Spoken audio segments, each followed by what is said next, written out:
ஐயனார் வீட்டுக்கு சீல் வச்சது உங்களுக்கு வருத்தமாயிருக்கா? அப்ப இந்த வீடியோவை கிளிக் பண்ணிட்டு வாங்க நாளைக்கான ப்ரோமோக்கான ப்ரெடிக்ஷன் என்னன்னு பார்க்கலாம். கார்த்திகா வழக்கமாவே 2 நாள் 3 நாளைக்கு ஒரு வாட்டியாவது சேரனுக்கு ஃபோன் பண்ணி பேசுறத வழக்கமா வச்சிருக்க. கரெக்டா அன்னைக்கும் சேரனுக்கு ஃபோன் பண்றாங்க. அப்ப கார்த்திகா கிட்ட சேரன் சொல்றாரு, சொல்லுப்பா கார்த்திகா, நல்லா இருக்கியா? உன் வீட்டுக்காரர் நல்லா இருக்காரா? எப்ப துபாயில இருந்து வரப்போறீங்க இங்க அப்படின்னு நார்மலா கேட்கிறாரு சேரன். அதே சமயம் கார்த்திகாவும், நான் நல்லா இருக்கேன் மாமா, இப்ப ஏர்போர்ட்டுக்கு தான் நாங்க போயிட்டு இருக்கோம், நான் வந்துடுவேன் மாமா, நாளைக்கு நேரம் நம்ம ஊரில் இருப்பேன், அப்புறம் வந்து உங்கள் எல்லாரையுமே நேரில் பார்ப்பேன் மாமா, ரொம்ப சந்தோஷமாக இருக்கு மாமா அப்படின்னு கார்த்திகாவும் சேரன் கிட்ட பேச, உடனே சேரனும், அப்படியாப்பா சந்தோஷம், சரி இந்தியா வந்துட்டு ஃபோன் பண்ணு அப்படின்னு சொல்கிறாரு. உடனே என்ன மாமா, நான் வந்துட்டு ஃபோன் பண்ணுறதா, நேராக வந்த உடனே எங்கள் வீட்டுக்கு கூட போக மாட்டேன் மாமா, நம்ம வீட்டுக்கு தான் வருவேன், ஐயனார் வீட்டுக்கு அப்படின்னு சொல்லிட்டு சொல்கிறாங்க கார்த்திகா. உடனே சேரன், என்னப்பா கார்த்திகா அது வந்து அப்படின்னு சொல்லிட்டு, சரிப்பா வா பார்த்துக்கலாம் அப்படின்னு கார்த்திகா மனசை நோகடிக்க கூடாது அப்படிங்கிறதுக்காக சேரனும் அங்கே சரின்னு வச்சிடுறாரு ஃபோனை. இந்தியா வந்த கார்த்திகாவுக்கு ஐயனார் வீடு பூட்டி இருக்கிறத பார்த்துட்டு, என்னம்மா என்ன மாமா வீட்டில் எல்லாரும் எங்கம்மா போனாங்க அப்படின்னு கஸ்தூரி கிட்ட கேட்குறாங்க.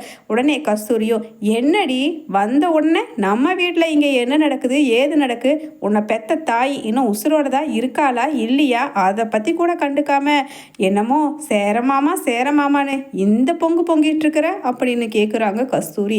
உடனே கார்த்திகாவும், அம்மா என்னம்மா என்னை பற்றி உனக்கு தெரியாதா, இது என்ன புதுசா, முதல்ல சொல்லு, எதுக்காக அந்த வீட்டுக்கு சீல் வச்சிருக்காங்க, இப்போ அவங்க எல்லாரும் எங்கம்மா இருக்காங்க அப்படின்னு சொல்லிட்டு கேட்குறாங்க கார்த்திகாவும். உடனே கஸ்தூரி சொல்கிறாங்க, ஊரில் இருக்கிறவங்க எல்லாம் எங்கே போகிறாங்க எங்கே குடியிருக்கிறாங்கங்கிற பார்க்குற வேலை தான் எனக்காடி, வா இந்த முதல்ல போய் குளிச்சுட்டு வந்து துணியை மாற்றிட்டு வகை வகையாக புள்ள ஆசையாக வராளே வெளிநாட்டில் இருந்து சமைச்சு வச்சிருக்கேன், எடுத்து முதல்ல வாயில் போட்டு கொட்டிக்க அப்படின்னு சொல்லிட்டு கஸ்தூரி கார்த்திகா மேலே எரிச்சல்ல பேச, உங்ககிட்ட கேட்டா நான் பாரு உங்ககிட்ட போய் கேட்டது தப்பு தான் அப்படின்னு ஃபோனை எடுத்துட்டு வெளியில் வந்துட்டு சேரனுக்கு ஃபோன் பண்ணுறாங்க. சேரன் மாமா, என்ன மாமா நம்ம வீட்டில் இப்படி சீல் வச்சுருக்காங்க, நீங்கள் எங்கே இருக்கீங்க மாமா எல்லாருமே அப்படின்னு கேட்குறாங்க கார்த்திகாவும். உடனே சேரன் சொல்கிறாரு, அது வந்துட்டுப்பா கார்த்திகா, இங்கே தான் பக்கத்தில் 2 தெரு தள்ளி இப்போதைக்கு நாங்கள் வாடகை வீட்டில் தான்ப்பா குடியிருக்கோம் அப்படின்னு சொல்கிறாரு. உடனே கார்த்திகாவோ, என்ன மாமா ஆச்சு நம்ம வீட்டுக்கு, சரி நீங்கள் இப்போ கரெக்டாக இருக்கிற அட்ரஸை எனக்கு லொக்கேஷனை ஷேர் பண்ணி விடுங்க மாமா, நான் அங்கே வந்து பேசிக்கிறேன் எதுவாக இருந்தாலும் அப்படின்னு சொல்லிட்டு அப்படியே கார்த்திகாவுக்கு ஐயனார் வீடு சீல் வச்சிருக்கிறத பார்த்து மனசு கேட்காம சேரன் வீட்டுக்கு போகிறாங்க. இப்போ குடி இருக்கிற அந்த வாடகை வீட்டுக்கு.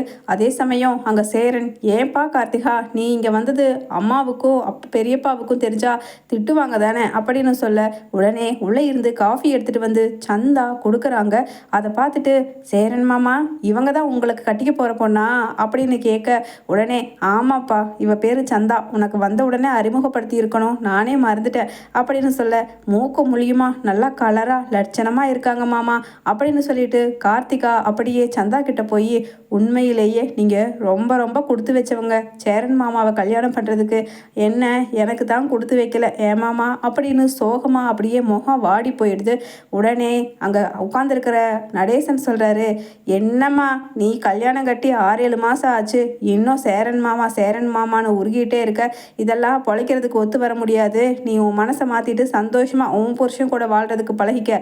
சரி இப்போ நீ இங்கே வந்திருக்கியே, உன் ஆத்தாக்காரி பார்த்தா உன்னை ஒன்றும் சொல்ல மாட்டாளா அப்படின்னு கேட்குறாங்க நடேசன் கார்த்திகா கிட்ட. உடனே கார்த்திகாவோ, என்ன மாமா நீங்கள் இன்னைக்கு நேத்தா எங்கள் கூட பழகிறீங்க, தெரியாதா உங்கள் தங்கச்சி குணம் என்னன்னு, அது திட்டுக்கிட்டு தான் கிடக்கும், கிடந்தா கிடக்கட்டும்னு சொல்லி தான் நான் வந்தேன். சரி நான் வந்த விஷயத்தையே கேட்க மறந்துட்டேனே, எதுக்கு மாமா வீட்டை சீல் வச்சுருக்காங்க அப்படின்னு சொல்ல, உடனே அங்கே உள்ளே வந்துட்டு சோழன் சொல்கிறாரு, பின்ன என்ன பண்ணுறது, எங்ககிட்ட தான் வீட்டோட டாக்குமெண்ட்ஸ் எதுவுமே இல்லை, எங்கள் வீடுன்னு நாங்கள் வாயில் தான் சொல்லிக்கிட்டு இருக்கோம், அந்த டாக்குமெண்ட்டில் அப்பா பேர் தான் இருக்குன்னு சொல்லி உறுதியாக தெரியும், ஆனால் அது எப்படி கைக்கு கிடைக்காம நாங்கள் நிரூபிக்க முடியாது, நிரூபித்தா தான் அந்த வீட்டுக்குள்ளே திரும்பவும் நாங்கள் போக முடியும்னு சொல்லி அங்கே போலீஸ் ஸ்டேஷன்லேருந்து வந்து அங்கே சீல் வச்சுட்டு போயிட்டாங்க அப்படின்னு சொல்லிட்டு சோழனும் சொல்ல, உடனே அப்படியா சங்கதி அப்படின்னு கேட்குறாங்க. ஆமாம் இதுக்கு எல்லாம் யார் காரணம், உங்கள் ஆத்தாவும் உங்கள் பெரிய மாமாவும் தான் அப்படின்னு சொல்லிட்டு சோழன் கோபமாக திட்டுறாரு. உடனே சேரன், என்னடா சோழா கார்த்திகா கிட்ட இப்படி கடுகடுன்னு பேசுனா அது என்னடா பண்ணு பாவம் அப்படின்னு சொல்ல, உடனே சேரன் கிட்ட கார்த்திகா சொல்கிறாங்க, இவ்வளவுதான் சங்கதியா மாமா, அந்த டாக்குமெண்ட்டு நான் இன்னும் 1 மணி நேரத்துக்குள்ள உங்கள் கையில் எடுத்துகிட்டு வந்து கொடுக்குறேன், வாங்க நீங்கள் ஒன்றும் இங்கே இருக்க வேண்டாம் வேண்டாம், நம்ம வீட்டுக்கே அழகு நீங்கள் அங்கே வந்து இருக்கிறது தான், உங்களுக்கு எல்லாத்துக்குமே அழகு அந்த வீடு தான், அதனால் இங்கே இருக்கவே விடுறதுக்கு எனக்கு மனசு இல்லைம்மா. சரி, எதுக்கோ இன்னும் 1 மணி நேரத்தில் நான் உங்களை வந்து பார்க்குறேன் அப்படின்னு நேராக கார்த்திகா திரும்பவும் கஸ்தூரி கிட்டையும் அவங்க பெரிய அண்ணா கிட்டையும் பேசுறதுக்கு போகிறாங்க. அப்போ அவங்க பெரியப்பா சொல்கிறாங்க பெரிய மாமா கார்த்திகா கிட்ட, என்ன கார்த்திகா, என்ன போய் உன் சேரன் மாமாவை பார்த்து ஆற தழுவி நல்லாலாம் விசாரிச்சிட்டியாம்மா அப்படின்னு கேட்குறாரு. உடனே கார்த்திகாவோ, ஏன் மாமா, உங்களுக்கு ஏன் மாமா இவ்வளவு ஒரு நெஞ்சில் வன்மோ? அம்மா உன்னையும் தாம்மா சொல்கிறேன், நடேசன் மாமா உங்கள் ரத்தம் தானே, உங்கள் கூட தானே பிறந்திருக்காரு, அவரை போய் இப்படி கஷ்டப்படுத்தி பார்க்குறதுல உங்களுக்கெல்லாம் அசிங்கமாக இல்லை?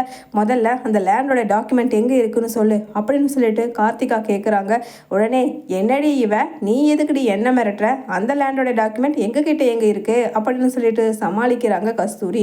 உடனே கார்த்திகா, இதை பாருமா, நான் சுற்றி வளைச்செல்லாம் பேச மாட்டேன், ஓப்பனா நான் சேரன் மாமாவை தான் கட்டிக்கலான்னு முதல்ல விருப்பப்பட்டேங்கிறத போய் என் புருஷன்கிட்ட சொல்லிடுவேன். அதுக்கப்புறம் நீங்கள் 2 பேரும் வற்புறுத்தி தான் அவரை கல்யாணம் பண்ணி வச்சுருக்கீங்கிற உண்மையையும் நான் சொல்லிடுவேன். அதுக்கப்புறம் இன்னும் ஒன்று தெரியுமா, நான் என்னை கல்யாணம் பண்ணிக்க சொல்லி சேரன் மாமாவை கட்டி பிடிச்சி அழுத இல்லை, அதோட ஃபோட்டோ கூட என்கிட்ட தான் இருக்குது, இதை எல்லாத்தையுமே என் புருஷன்கிட்ட நான் கொண்டுட்டு போய் காமிச்சிருவேன் அப்படின்னு சொல்ல, உடனே கஸ்தூரி சொல்கிறாங்க, என்னடி நீயே பைத்தியக்காரித்தனமாக பேசிக்கிட்டு இருக்க, ஊன் தலையிலேயே உன் கையால் மண்ணள்ளி போடுறேன்னு சொல்லி எங்களை மிரட்டிக்கிட்டு இருக்க, இதுக்கெல்லாம் நாங்கள் என்ன பண்ண முடியும் அப்படின்னு சொல்ல, உடனே கார்த்திகா சொல்கிறாங்க, ஆமாம், என்னை பொறுத்த வரைக்கும் என்னோட வாழ்க்கை நான் அப்படிங்கிறதே சேரன் மாமா குடும்பமும் ஐயனார் வீட்டையும் அடுத்து தான், அதனால் எனக்கு என்னோட வாழ்க்கையை விட அவங்க வீடு தான் முக்கியம். அதுக்கப்புறம் இன்னொன்றுமா, நான் இங்கே வாழா வெட்டியாக வந்து உட்காந்துட்டேன்னா அதுக்கப்புறம் நீ நிம்மதியாக இருக்க முடியுமா?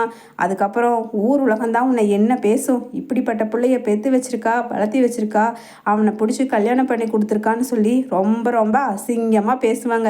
இந்த பேச்செல்லாம் தேவையா? ஒழுங்கு மரியாதையாக அந்த டாக்குமெண்ட்டை எடுக்கிறீங்களா 2 பேரும், இல்லை நான் போய் என்னை பற்றின உண்மையும் சேரன் மாமாவை பற்றின உண்மையையும் என் புருஷன்கிட்ட சொல்லட்டுமா?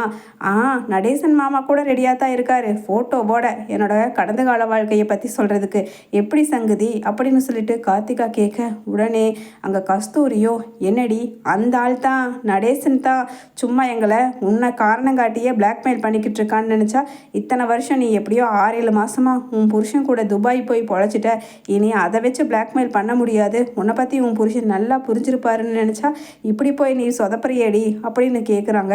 ஆமாம்மா, ஆமாம், எனக்கு அந்த ஆள் கூட வாழ்கிறத விட சேரன் மாமாவை கண்ணால் பார்த்துட்டு இங்கேயே வேணாலும் நான் இருந்துக்குவேன், அந்த அளவுக்கு எனக்கு அந்த குடும்பத்து மேலே உசிராக இருக்கேங்கிறது உங்களுக்கும் தெரியாதா என்ன?